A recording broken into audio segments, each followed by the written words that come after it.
बिठूरच्या पेशव्यांच्या राजवाड्यात बसून नानासाहेब धोंडोपंत आणि कनिष्ठ भ्राता रावसाहेब सेनापती तात्या टोपेंमार्फत उठावाचे संचलन करीत होते. ग्वाल्हेरकडून स्वातंत्र्य संग्रामाला अजिबात प्रतिसाद मिळत नव्हता. ही एक चिंता करण्यासारखी बाब होती. तात्या, हा संघर्ष एकतर्फी होण्याची वेळ आली बघा. आपल्या काही देशबांधवांना आपल्या उठावाचा हेतूच समजला नाहीये. ते इंग्रजांशी चुंबाचुंबी करण्यातच स्वतःला धन्य समजतायत. नानासाहेब म्हणाले. नानासाहेब, आपण शिंदे सरकारांबाबत बोलत आहात ना? तात्यांनी विचारले. अगदी बरोबर तात्यासाहेब. जयाजीराव शिंदे आणि त्यांचे कारभारी दिनकरराव, त्यांची उंटासारखी तिरपी चाल बदलायला तयार नाही.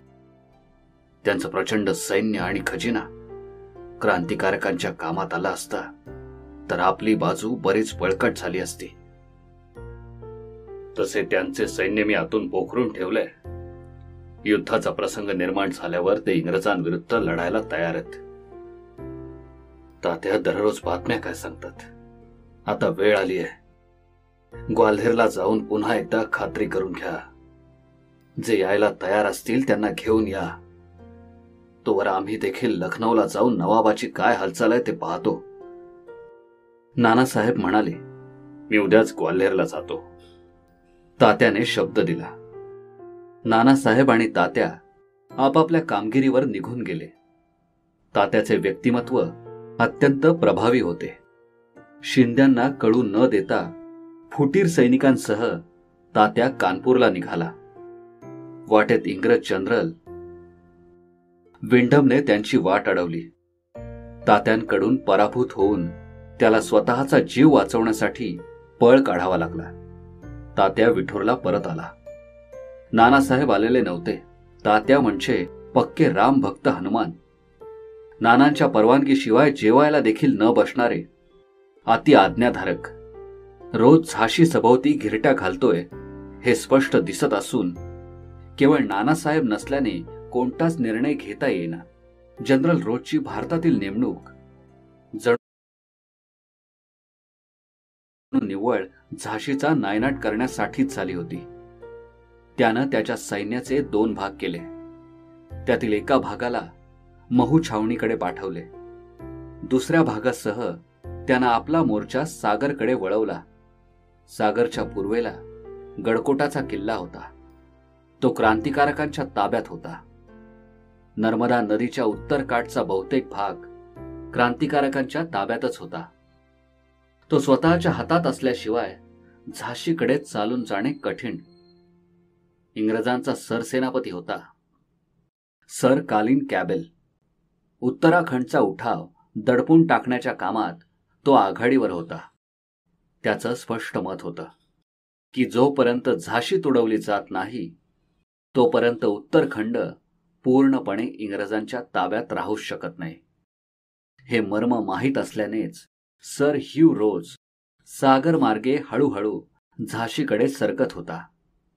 त्याला समजत होते, एकदा क्रांतिकारकांचे राजा, नेता, जहागीरदार, नवाब मारले गेले की हा उठावही आपोआपच शिथिल पडून संपून जाईल. हेरांनी जनरल रोजच्या हालचालींची माहिती महाराणींच्या कानावर टाकली. त्यांच्यासाठी ही गोष्ट नवीन किंवा आकस्मिक आणि अनपेक्षित नव्हती. त्यामुळे ती माहिती ऐकल्यावर त्या जराही दचकल्या नाहीत, घाबरल्या नाहीत, हादरल्या नाहीत की विचलित झाल्या नाहीत. इंग्रज सहजासहजी सत्ता सोडणार नाहीत हे त्यांनाही समजत होते. त्या खबर आणणाऱ्या गुप्तचरांना म्हणाल्या, आता परत जाऊन जनरल ह्यू रोजच्या संपूर्ण हालचालींवर लक्ष ठेवा आणि आपला अहवाल नियमित आमच्याकडे सादर करीत राहा. रोजने गडकोटांवर विजय मिळवला. त्यानं आता त्याच्या सैन्याच्या अनेक तुकड्या केल्या. त्यांना निरनिराळ्या दिशांना पाठवले. सैन्याचा एक मोठा भाग बरोबर घेऊन नारहट घाटे मार्गे झाशीकडे सरकायला सुरुवात केली.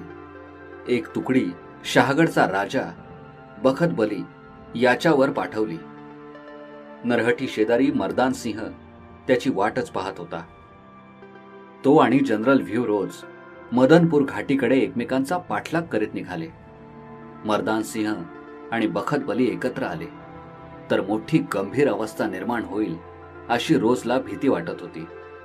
म्हणून मर्दान सिंहला अडवण्यासाठी त्याने एक तुकडी नारहट घाटीकडे परत पाठवली. स्वतः तेथून पूर्व दक्षिण 20 मैलांवर असलेल्या मदनपूरकडे मोर्चा वळवला. बखत बलीशी रोजचा जबरदस्त संग्राम झाला. फार मोठ्या इंग्रज सैन्याचा संहार झाला. तो जखमी झाला, तरीही ते युद्ध तोच जिंकला.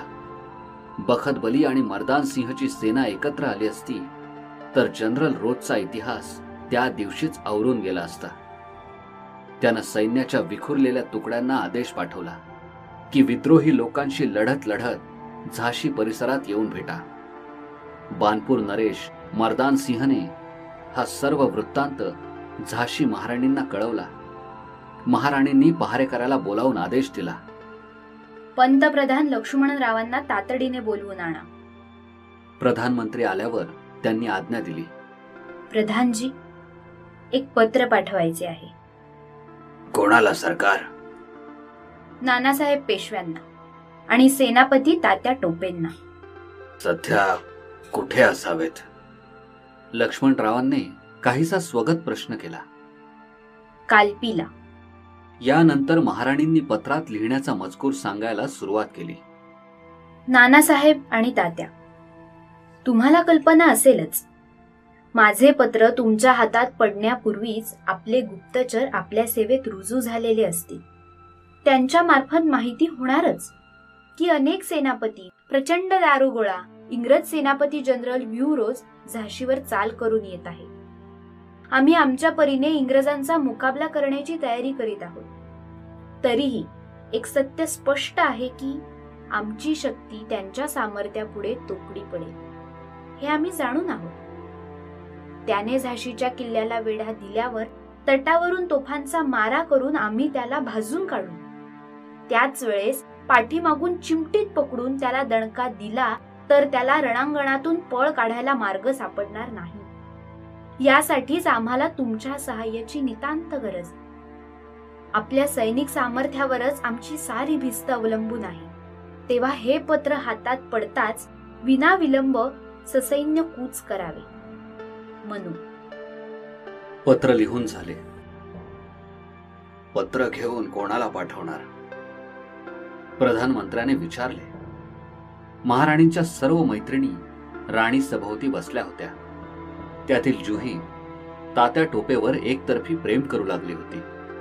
मोतीबाईला हे प्रकरण सविस्तर माहीत होते. पत्र का एखाद्या सैनिकाच्या हाताने पाठवणार? तिने विचारले. मोती, हे फारच जबाबदारीचे काम आहे. सर्वत्र इंग्रज सैनिक फिरत असतात. त्यांना संशय आला तर ते वाटेत झडती घेणार. पत्र त्यांच्या हाती लागल्यावर त्याचे फाडून बारीक चिटोरे करून फेकून देणार. नंतर ज्वारीच्या ताटावरील कणसाप्रमाणे पत्रवाहकाचे डोके छाटून टाकणार. महाराणींनी संभाव्य धोक्याची कल्पना दिली. महाराणी बोलत असता मोतीबाई सारखी जुहीकडे पाहत होती. गालातल्या गालात हसत होती. जुही तिच्याकडे पाहण्याचे टाळून लालीलाल होत होती. महाराणींचे दोघींच्या खाणाखुणीकडे लक्ष होते. मोती. महाराणींनी हटकले. महाराणी सरकार, मी पत्रवाहकाचे नाव सुचवू? घाईघाईने मोतीबाईने विचारले. तू जुहीचे नाव सुचवणार आहेस ना? महाराणींनी विचारले. होय महाराणीजी, एकदम मान्य. परंतु ती एकटी जाणार नाही. काशीबाई तिच्या बरोबर असेल. त्या दोघी पुरुषी वेषांतर करून कालपीला जातील. नानासाहेब आणि त्यांचे सेनापती कुचाला उशीर करणार नाही. काशीबाईने आणि जुहीने वेषांतर केले. त्यांनी पुरुषी वेश परिधान केला. त्या आता 2 नाजूक तरुणात रूपांतरित झाल्या.